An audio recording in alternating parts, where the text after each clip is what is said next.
You guys added a couple of offensive weapons with rumored Fafa Pico, Kralok. What is the mindset going into this next year? You guys are going to have a lot of games coming up, bringing in these guys and you and Brian kind of having that offense. What is it going to be like with everybody together? Thank you. Yeah, it's going to be good to have to get a couple experienced guys up top. Fafa and Damir will bring a lot of quality, but also a lot of experience in the changing room. And like you said, we've got a lot of games this year, so everyone's going to be needed throughout the whole year. So to have a couple of good players added to the team like that's going to be really good for us. So we're going to go to the left. Hi, Bob Williams from The Sun. Do you still have ambitions to play for the Scottish national team? What is the latest with that? And then just to follow up on that, there was some talk that you might be open to play for Canada in the future if you stay here. I was just wondering what your thoughts are on that. Yeah, I think every player's got the ambition to play for their national team. No matter at what point in their career they're at, that's one of the main goals. So, if I was to ever be called up, I'd be delighted. But at the same time, it's not something that I look for or expect. But yeah, obviously, one of my dreams is to play for Scotland. So, to have the opportunity would be amazing. I'm going to go to Jonathan. I've not given too much thought to Canada, obviously, being from Scotland, and I don't even think I've been in Canada long enough to qualify to play for them. So at the moment, it's not really a topic that can be discussed. But yeah. I'm going to go to Jonathan and then Steve. Thanks, Alex. Jonathan Tannenwald, the Philadelphia Inquirer. I know you made a very entertaining campaign for MVP last year. And, now that you guys are going to be in the CONCACAF Champions Cup for the second year in a row, do you think that might be able to bring a little more attention on the Whitecaps from some of the rest of the league that doesn't always pay it, even if they don't know how great a soccer city Vancouver is?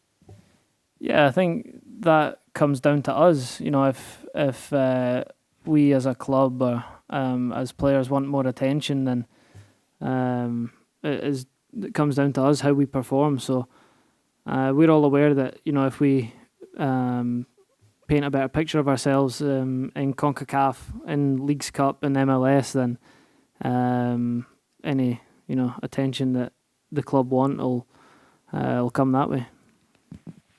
There's Steve in the front row here. Hi, Ryan. Steve Goff from the Washington Post. Looking over the entire league, not just the Western Conference, who do you think is the favorite and why? It's tough to say a favourite just now because we've not seen any teams playing, but obviously Miami are going to be one of the main names that you'll hear just because of the players that they have. They're going to be there or thereabout at the end, I'm sure. That in the East Coast anyway, and in the West, I think Seattle will be a strong team again. LAFC are strong year after year, so it's it's looking like it's going to be a good season, but I think a little bit early to try and make any predictions. I'm going to go to the back left. Daniel Feuerstein, last year in the CONCACAF Champions League, now you're back in the Champions Cup. In less than a month, you're going to face Tigres. What challenges are you aware of that they're going to bring, and how are you going to try and handle one of their big strikers in Gignac? Yeah, obviously everyone at the club's aware how tough the game's going to be under normal circumstances. But we'll just be 4 or 5 weeks into pre-season by the time that game comes around, and we played them in the Leagues Cup at home, and they proved how good they are and made our life really difficult. But we gave a good account of ourselves. But I think it's clear that if we want to progress, which obviously we do, we're going to have to be at the top of our game and make a good go of it. So we're going to go to Tim. Tim Reynolds with the Associated Press. Ryan, a lot of your road matches, I don't need to tell you, are a significant distance away from Vancouver. How difficult is the travel? How much of a toll is that for teams that have quite a long way to go for a lot of their matches? Yeah, I mean, I guess the most difficult part is, you know, a lot of cities have got different climates, and then you're dealing with different altitudes and stuff. So that side of it's really tough. In terms of, you know, the traveling, I don't think we can complain too much because, you know, we managed to fly to every game, and the club and league take care of everything we need. So, you know, as players, I don't think we can complain too much about that.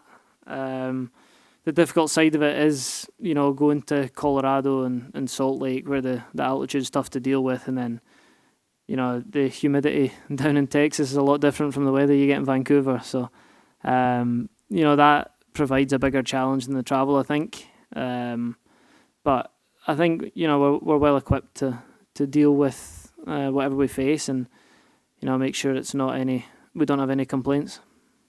Going to be in the middle of the room. Hi, Ryan. Ethan Finn from Football Cafe Podcast. So when international fans look at Vancouver Whitecaps, Alphonso Davies is always the first name to pick up. Is Alphonso still talked about within the team and in the organization? Yeah, we've still got some staff and a couple of people around the building that were obviously there when he was there, and you know, you hear his name around about the place now and again, but not too much.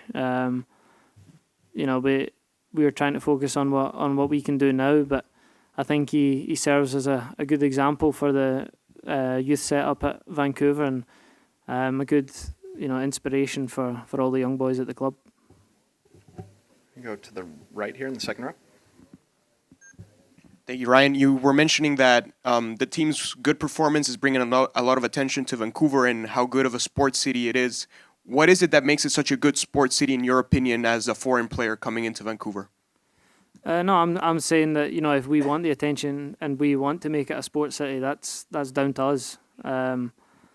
It's nice to see, you know, the Canucks are doing well in the NHL this year, and I think we have done a good job in the last couple of years of making a positive impact in the city, and, you know, we're trying to do that every year, is to grow the club in the city and, you know, make everyone proud to be a Whitecaps fan. Excellent. Hi, Ryan. One more. How much disadvantage is playing CONCACAF Champions League in the beginning of the season with only preseason games, especially when you have to face someone like Tigres that is playing weekly? Yeah, obviously it's tough.